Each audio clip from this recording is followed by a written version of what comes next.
Denise Gwen, reading aloud for you from my short story, The Greasy Spoon, Chapter 15. After a moment, Nick spoke. Back when I was a kid, I spent a lot of time on my grandpa's farm. He didn't know if Ed would respond, or if Ed even heard him, but Ed lifted his head and looked at him. Oh, yeah? Nick hadn't been entirely certain his friend. Yes, Ed was his friend now, wasn't he? Nick may not have liked him before they walked into the diner, but now they were comrades in arms. And yes, Nick was beginning to think of Ed as his friend. And it did reassure him to know that Ed was still with him. It helped to lessen the loneliness and the utter terror of this bizarre and terrifying situation. "I'll bet you didn't know this about me," Ed said at last. "Try me. I come from farmers too," Ed said. "Oh, yeah?" "Yeah. My grandfather was a sharecropper." "Oh, on my mother's side," Ed added unnecessarily. "Oh, okay." Well, of course, it had to come from his mother's side of the family. There was no way one of the marvelous fucking Bartons would be caught dead getting their porcelain white hands dirty. And this information was interesting.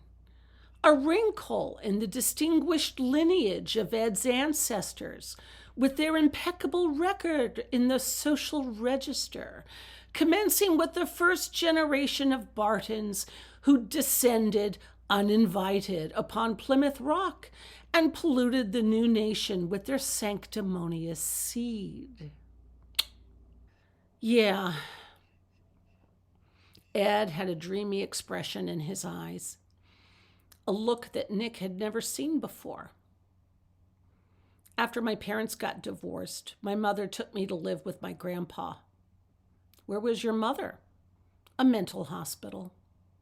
"Oh." The way Ed said it, so effortlessly, so easily, it simply wafted out of him, this hard truth. The stress of the divorce, it took a lot out of her. "I see," Nick said. "So, while my mother was recuperating, my grandpa took care of me for a couple of summers while their divorce dragged on. I worked on the farm with him. It was the most amount of information Ed had ever revealed to him about his past life.